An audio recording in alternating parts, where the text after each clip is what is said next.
لا إله إلا الله لا إله إلا الله محمد رسول الله عليه صلاة الله لا إله إلا الله لا إله إلا الله محمد رسول الله عليه صلاة الله محمد واجب صديق والأمانة محمد واجب تبليغ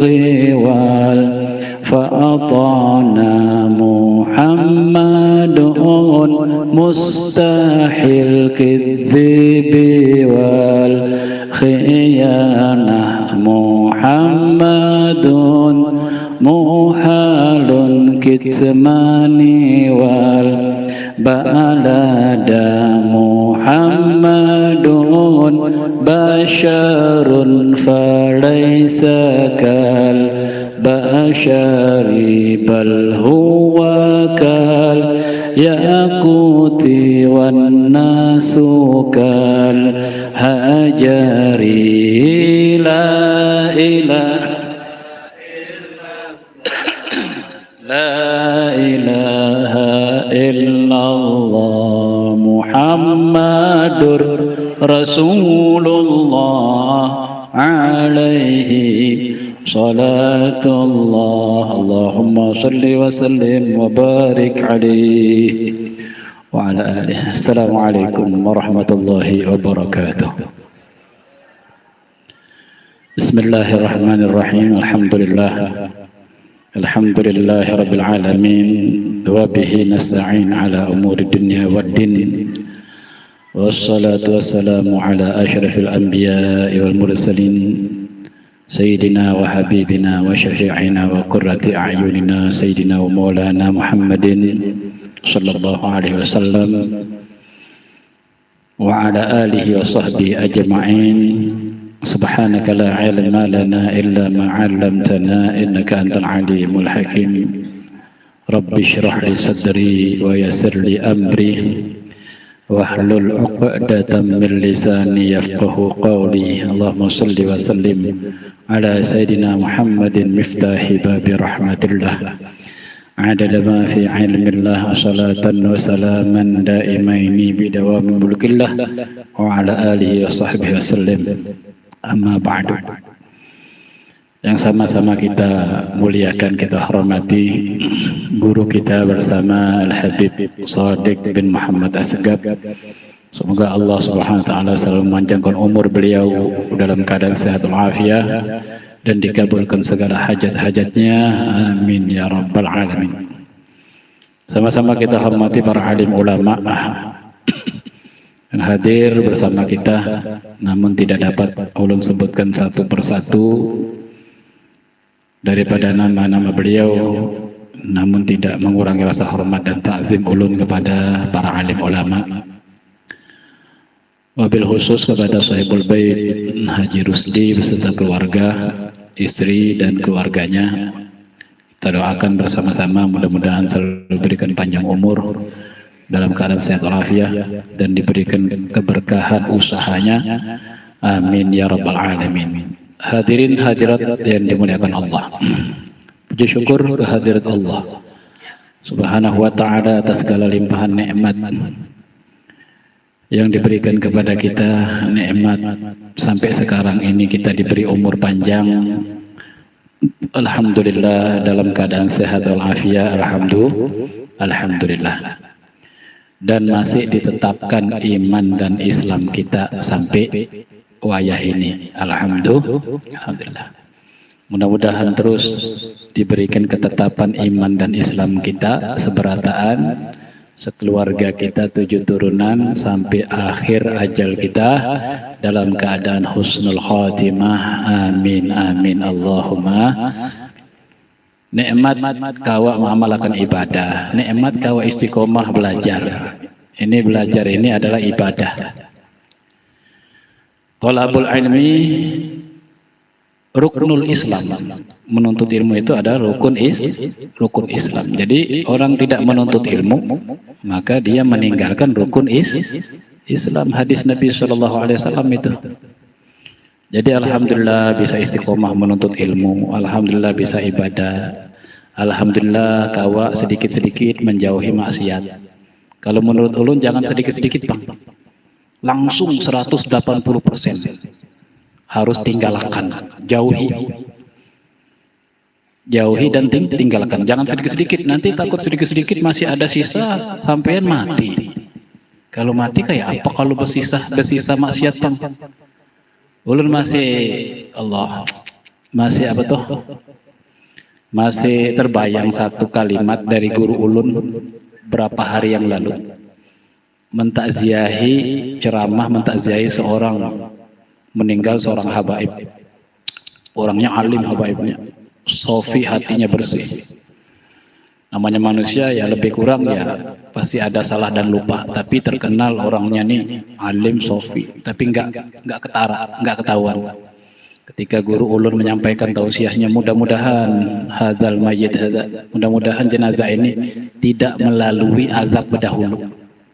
Nah itu ulun kepikiran sampai sekarang nih, tidak melalui azab berdahulu. Kayak apa kita ya lah, kayak apa kita lah. Kayak Pak Ulun pian kayak apa? Kira-kira kita ini kalau kita mati berarti kita ini bisa-bisa diazab berdahulu. Jadi tausiah dari guru ulun tadi, mudah-mudahan hadzal mayyit ini, mudah-mudahan jenazah ini tidak melalui azab berdahulu, langsung aja. Nah itu pang yang jadi pikiran.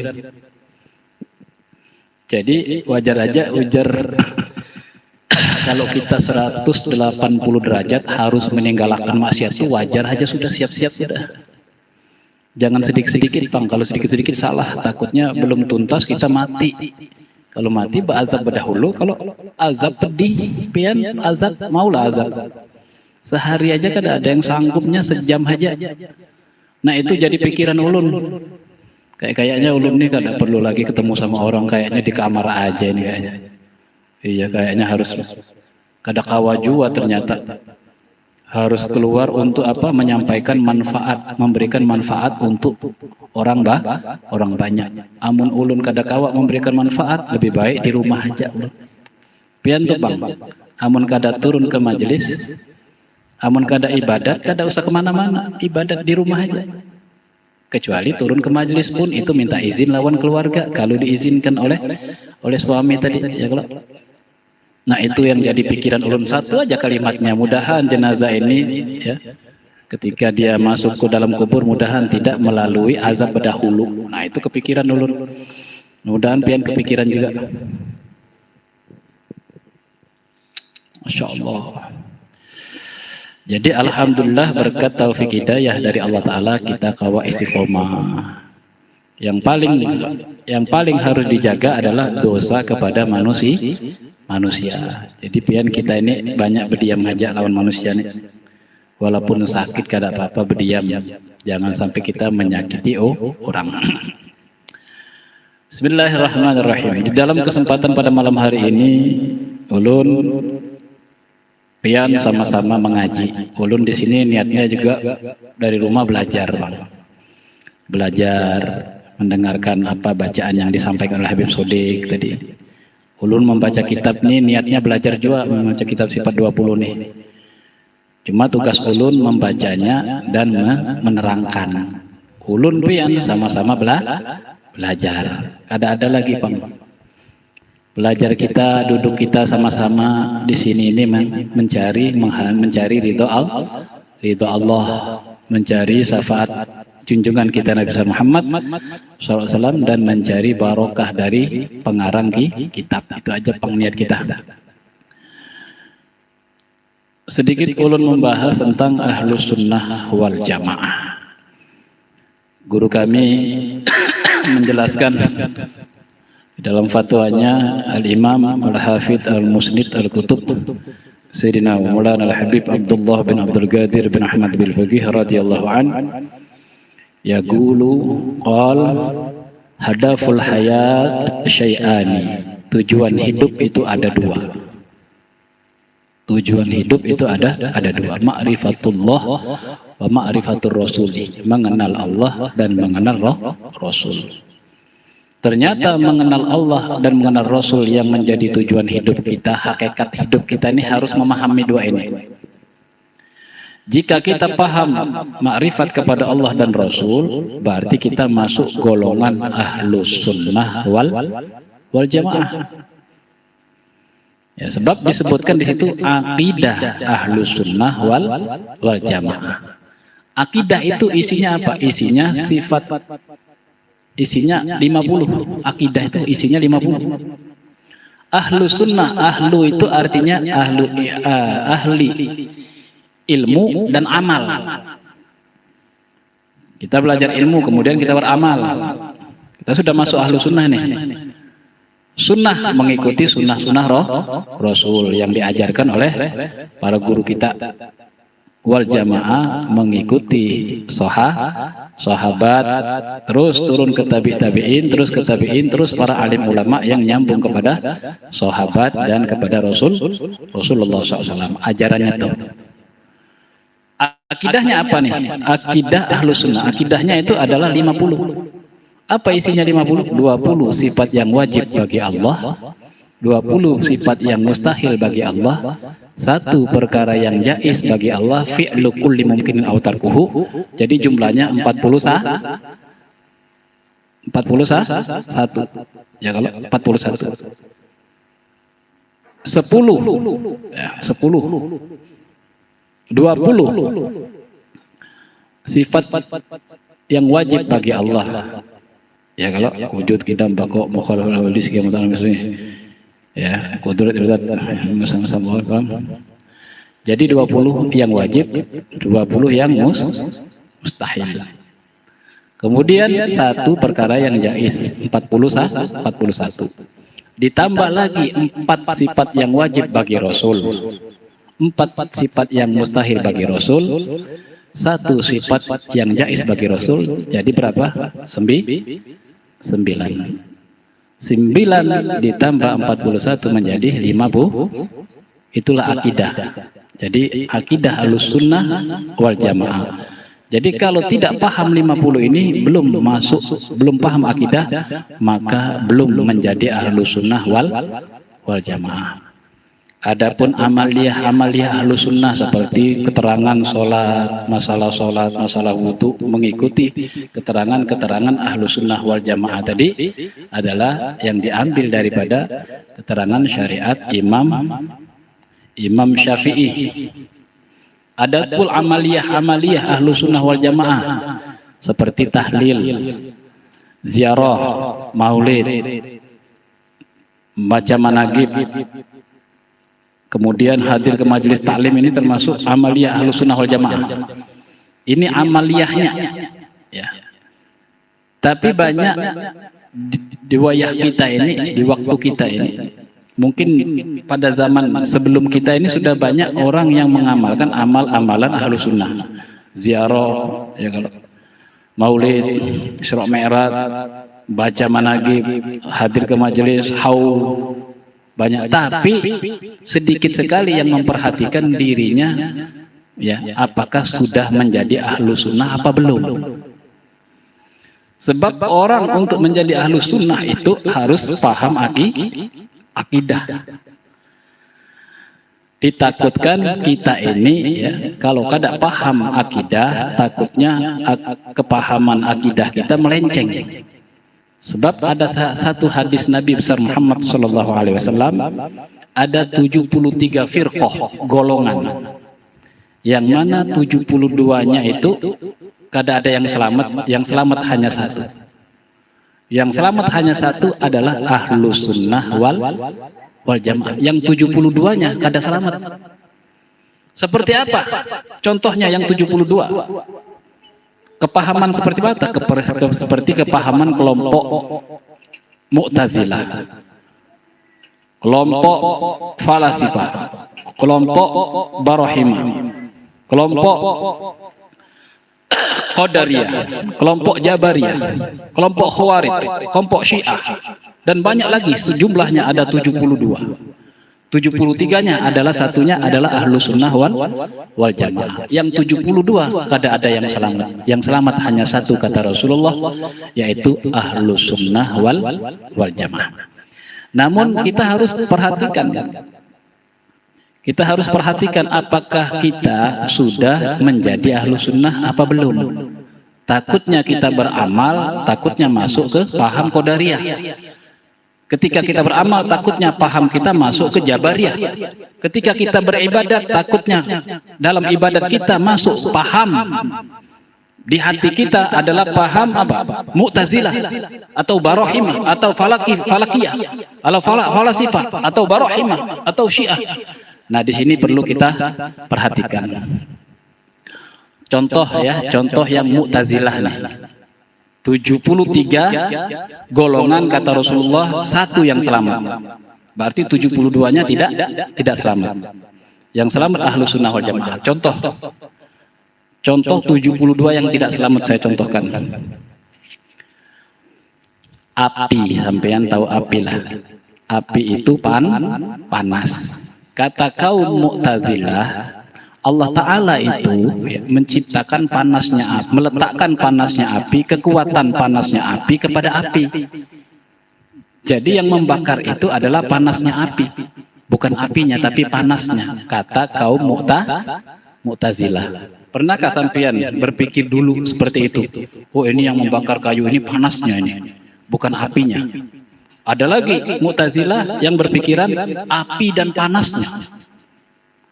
Falasifah, api dan panasnya bisa membakar api, bisa membakar kayu.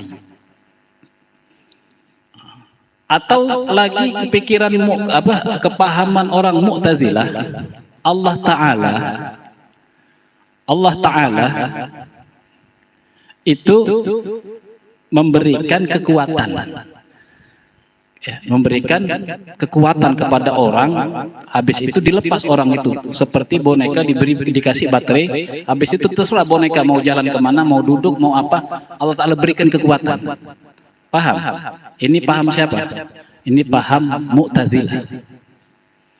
Pernahkah sampean berpikir demikian? Oh, kita ini dikasih kekuatan, habis kita dikasih kekuatan, ya sudah terserah kita nih. Mau kita sembahyang atau tidak, tergantung kita nih. Ada yang berpikir begitu dulu. Ya kalau. Nah, kita itu sudah masuk Mu'tazilah itu. Jadi ada orang mengatakan kita ini sudah diberi ilmu oleh Allah Ta'ala, sudah diberi kekuatan, sudah dititipkan kekuatan, tinggal kita nih mau sembahyang atau tidak. Jadi kita yang menentukan mau sembahyang atau tidak, bukan Allah. Sebab kita sudah diberi kekuatan. Itu masuk kaum Mu'tazilah sampean. Ternyata Ahlus Sunnah susah juga ya. Enggak susah, gampang Ahlus Sunnah itu asalkan belajar. Mu'tazilah menyatakan yang membakar itu adalah panasnya api, bukan apinya. Ada lagi falasifah lagi, yang membakar itu adalah apinya, bukan panasnya. Kalau Ahlus Sunnah wal Jamaah, contohnya begini, yang membakar itu Allah dibarengkan dengan nempelnya air, api. Allah Ta'ala yang membakar kayu dibarengkan dengan nempelnya api. Itu Ahlus Sunnah wal Jamaah. Nah, jadi perlu bang ini. Jadi ulun bacakan dari beberapa bentuk ya. Amaliyah mengenai fi'il, perbuatan Allah menurut paham Mu'tazilah, menurut paham Ahlus Sunnah, dan menurut paham mazhab Jabariyah. Wal mazhabu fil af'ali thalathatun. Adapun beberapa mazhab fil af'al yang menyatakan di dalam fi'ilnya Allah Ta'ala itu ada 3. Jadi ada 3 mazhab contoh ini. Ada 3 mazhab ya, tentang mengatakan fi'ilnya semuanya dari Allah. Jadi semua ini la fi'la illallah, tidak ada fi'il kecuali Allah semua ini. Gerak dan diam ini kecuali Allah semua. Tidak ada yang bisa berbuat kecuali Allah. Tidak ada yang bisa bergerak. Kalau kita melihat pohon bergerak itu fi'ilnya Allah. Tunggu dulu sampean. Kalau sampean enggak kena ilmunya, enggak masuk, ini bisa masuk ke Jabariyah. Bisa masuk ke Qadariyah. Bisa masuk ke falasifah. Semuanya dari Allah ini yang menggerakkan. La fi'la illallah, tidak ada fi'il kecuali Allah. Tunggu dulu. Kalau tidak cocok pas dengan ilmunya, itu bisa masuk ke Jabariyah, bisa masuk ke Qadariyah. Ini kita ulun jelaskan dulu. Ada 3 perbandingan mengenai fi'ilnya Allah di dalam 3 mazhab. Ya. Mazhab yang pertama, ya, menurut pandangan yang pertama, yaitu di antara 3 itu mazhabul Jabariyah. Menurut keyakinan orang kelompok Jabariyah. Wa mazhabul Qadariyah wa mazhabul ahli sunnah. Yang kedua mazhab keyakinan kelompok Qadariyah dan keyakinan ahlu sunnah wal jamaah. Ini ada 3 nih poinnya nih. Ulun jelaskan yang mana yang ahlu sunnah, yang mana yang Qadariyah, yang mana yang Jabariyah. Famadzhabul Jabariyah, adapun keyakinan menurut kelompok kaum Jabariyah mengartikan fi'ilnya Allah wujudul af'ali kulliha bil qudratil azaliyati faqat min ghairi muqaranatin likudrati hadisah. Jadi kaum Jabariyah ini mengatakan bahwasanya semua perbuatan itu dari kudratnya Allah saja. Jadi semuanya ini kudratnya Allah, baik itu kudratnya Allah, buruk dari kudratnya Allah, diam, gerak dan diam, seluruh alam semesta ini adalah hanya kudratnya Allah. Min ghairi muqaranati li kudratil hadisah. Tanpa mengikutkan, tanpa menyandarkan likudrati hadisah, dibarengkan, tanpa membarengkan kudrat hadisah. Kudrat hadisah itu perbuatan manusia, ikhtiarnya manusia.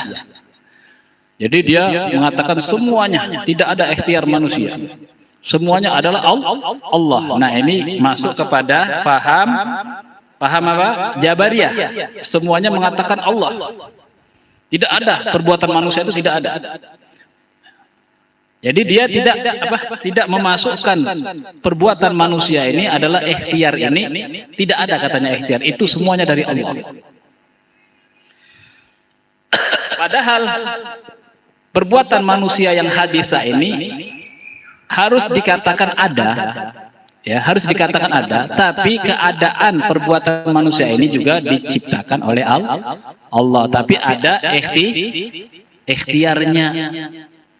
Seperti sampeyan ikhtiar sembahyang lah, ulun ikhtiar sembahyang ulun juga digerakkan oleh Allah, tapi ada ikhtiar juga dibuat oleh Allah. Tapi kalau Jabariyah ini tidak ada ikhtiar, semuanya dari Allah, tidak pakai ikhtiar. Ini ada orang mengatakan semuanya Allah, akhirnya tidak ikhtiar, akhirnya tidak berikhtiar. Kalau Allah Ta'ala mau menyelamatkan kita, pada akhirnya kita selamat aja, walaupun kita tidak istighfar, walaupun kita tidak sholawat kepada Nabi. Kalau Allah sudah menentukan selamat, selamat aja. Sampai ibadat, kalau sampean celaka aja sampean, walaupun sampai ibadat istighfar. Jadi kita tunggu aja, kita kembalikan kepada Allah semua. Ibadat tidak ibadat itu terserah, sudah terserah Allah. Kalau Allah menggerakkan kita ibadat, kita ibadat. Kita nunggu aja. Nah, orang yang membahas tentang kaya itu masuk kepada kaum Jabariyah. Menunggu aja. Apa kata Allah? Apa kata hatiku? Jika Allah menggerakkan hatiku sholat aku. Nah, kada ada ikhtiarnya, itu masuk kepada kaum Jabariyah. Hati-hati sampeyan. Nanti sampeyan sudah dapat amalan umpama dari guru siapa atau dari siapakah, mengamalkan beribu-ribu, akhirnya masuk ke pahaman Jabariyah, kada ada ilmunya. Kenapa pian ini kada ada sembahyang? Belum ada wansit. belum ada anjuran dari Allah. Loh, ini kan syariat. Kada kawa, semuanya dari Allah. Nah, ini gara-gara ya kalau orang berguru saja, beramal saja tapi tidak memakai ilmu, hati-hati. Ada lagi orang mau keluar dari rumah jam 2 malam, mau kemana? Hati menyuruh mau mandi ke sungai. Hati. Dari siapa itu hati? Dari Allah. Oh, ini Jabariyah ini. Hati-hati sampean ya. Kemudian menghilangkan apa? Menghilangkan ikhtiar, menghilangkan syariat. Saya sembahyang aja pokoknya lillahi ta'ala, yang penting hati saya ingat kepada Allah, nggak usah pakai figi-figi. Nah, ini bahaya ini. Nggak usah pakai keterangan-keterangan figi, masalah figi ya sudah saya cukup, Allah lempeng, Allahu Akbar. Ini salah ini, tidak mengikuti ikhtiar. Yang kedua yaitu mazhabul qadariyah. Keyakinan kelompok mazhab qadariyah mengatakan wujudul af'al ikhtiyariyah bil qudratil hadithah faqat basyaratan au tawalludan.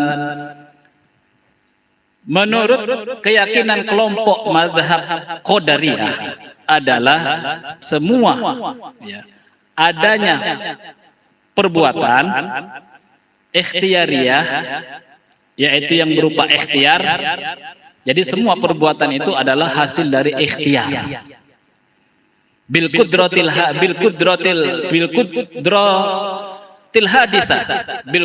haditsah, dengan kudrat haditsah. Faqat mubasyaratan au tawalludan, dengan sentuh-sentuhan atau melahirkan sesuatu dengan sentuhan tangan. Jadi dengan usaha kita, jadi kita berhasil dengan usaha kita, tidak ada pertolongan Allah. Jadi dia itu merasa hatinya, alhamdulillah, hatinya ngomong nih, alhamdulillah atas usaha ulun nih, mulai dari nol ulun, mulai dari 0, 1, 2 sampai ke 10, alhamdulillah sekarang udah sukses. Di dalam hatinya tuh yakin bahwasanya kesuksesan dia itu baik sukses jadi alim, atau sukses jadi kaya, atau sukses jadi bisnis besar, atau sukses jadi orang berpangkat, atau sukses jadi orang yang terkenal, ya, atau sukses jadi orang yang menteri atau presiden atau apa, suksesnya karena usaha dia tanpa menyebutkan pertolongan Allah, karena dia usaha, karena saya belajar, karena saya sekolah S1, S2, S3 sampai S-teler, akhirnya saya jadi orang besar. Maka dia meyakini seperti itu, ya, dia termasuk kelompok, ya, golongan mazhab qadariyah. Ini merasa punya takdir dia, merasa punya kekuasaan. Jadi kalau sampean mempunyai keberhasilan apa saja, ya, baik yang paling terkecil maupun yang paling terbesar, jangan mengaku bahwasanya ini dari kita. Sholat pun pian, ya Allah, jika kada ada ditolongi Allah, kada kawa ulun sholat, ya Allah, nangis pian, bisa nangis, coba aja sampean. Kalau nggak nangis berarti nanti lama-lama pasti nangis. Ya Allah, jika ulunin di stop sama Allah, kada kawa sholat lagi ulun. Iya tuh, mulai dari kecil pian. Akhirnya dia itu merasa kalau tanpa kerjasama kami nih 4 kelompok ini maka tidak akan berhasil. Itu mubasyaratan. Au tawalludan, atau menghasilkan sesuatu. Contoh nih, ketika ulun mengetuk mic, keluarlah suara. Itu tawalludan namanya. Jadi suara itu tidak akan keluar kalau tidak ada sentuhan tangan dengan mic. Itu keluar dari ahlu sunnah wal jamaah pian. Jadi suara tadi dari mana? Suara tadi dari Allah, bukan dari tangan ulun dan mic. Suara tadi dari Allah. Allah Ta'ala menciptakan suara tadi dibarengkan dengan sentuhan mubasyaratan antara tangan dan mic, maka lahirlah suara. Itu namanya tawalludan. Paham? Tawalludan itu. Jadi bukan karena sentuhan tangan dan mic ini bisa menciptakan suara. Ini ahlu sunnah ini, wal jamaah. Jadi ahlu sunnah wal jamaah meyakini bukanlah suara itu diciptakan oleh benturan tangan dan mic. Suara itu diciptakan oleh Allah dibarengkan dengan benturan tangan dan mic. Paham? Paham nggak? Paham insya Allah. Nggak susah Ahlus Sunnah wal Jamaah kalau belajar. Insya Allah mudah-mudahan kita selamat seberataan. Termasuk suara ulun yang ada nih, mubasyaratan bertemu dengan mik, maka tawallu dan melahirkan suara di sana. Suara di sana bukan suara yang ulun ada di sini. Ya. Jadi suara yang di sana diciptakan Allah, ya, diciptakan oleh Allah Taala. Ya. Mubasyaratan dengan suara ulun yang bertemu dengan mik ini, maka timbullah suara. Suara yang sana itu Allah Taala ciptakan. Jadi suara ulun ini tidak bisa menciptakan suara lagi. Suara ulun tidak bisa menciptakan suara lagi karena suara ulun adalah makhluk. Enak ini pian kalau dipelajari. Paham nggak ini? Nah, jadi Ahlus Sunnah wal Jamaah mengatakan keluarnya suara yang dibenturkan antara tangan dan mik, Allah Ta'ala menciptakan suara dibarengkan dengan nempelnya tangan dan mik. Paham? Ini Ahlus Sunnah wal Jamaah. Nah, kalau yang paham Jabariyah tadi, kalau tidak dibenturkan mik maka tidak akan keluar suara nih. Berarti seolah-olah Allah Ta'ala tidak mampu menciptakan suara kecuali membenturkan tangan dengan mik dulu. Ini adalah paham apa? Paham madhab Qadariyah. Asas usaha tangan dan mik maka keluarlah suara. Ini Qadariyah. Paham ya? Wa madhabu ahli sunnah, adapun madhab ahli sunnah wujudul af'ali kulliha bikudratil adaliyati faqat ma'a muqarraratil af'ali ikhtiyariyah bikudratil hadithah la ta'thira laha la mubasyaratan wala tawalludan. Adapun mazhab ahlu sunnah wal jamaah menyikapi bahwasannya semua perbuatan ya bil kudrati adzaliyah, itu semua perbuatan gerak dan diam makhluk ini itu adalah kudrat dari Allah ma'a muqarranatil af'al ikhtiyariyah, dibarengkan dengan perbuatan ikhtiar manusia. Dengan perbuatan sentuhan tangan tadi ya, Allah Ta'ala ciptakan suara dibarengkan dengan sentuhan tangan. Itu ahlu sunnah wal jamaah. La ta'thira laha, sesungguhnya ya dipahami bahwasanya ahlu sunnah wal jamaah memahami sesungguhnya tangan ini tidak punya kuasa untuk menciptakan suara. La ta'thira laha la mubasyaratan wala tawalludan, dan tidak karena sentuh-sentuhan antara tangan dan mik sehingga melahirkan suara. Pada hakikatnya suara itu diciptakan oleh Allah, suara tadi dibarengkan dengan sentuhannya tangan dan mik sehingga melahirkan suara. Paham ya? Itulah ahlu sunnah wal jamaah. Ini segini saja, insya Allah nanti kita sambung lagi ya. Mudah-mudahan diberikan kepahaman oleh Allah SWT, dapat membedakan, mudah-mudahan kita benar-benar menjadi orang yang ahlu sunnah wal jamaah di dalam akidah yang ahlu sunnah wal jamaah yang benar, bukan cuma sekedar amaliyahnya saja. Dan jangan lupa perbanyak membaca la ilaha illallah, 3 saja istighfar, sholawat ala nabi, la ilaha illallah itu untuk memperbaharui iman kita. Jangan sampai kalau kita mempunyai kepahaman atau pikiran yang keluar dari akidah, maka kita cepat-cepat membaca syahadat asyhadu alla ilaha illallah wa asyhadu anna muhammadar rasulullah. Demikian mungkin ini saja yang dapat ulun sampaikan pada malam hari ini. Insyaallah di pertemuan berikutnya kita membahas lagi insyaallah. Mudah-mudahan diberikan kepahaman yang gampang oleh Allah SWT masuk ke dalam hati kita. Amin amin ya rabbal alamin.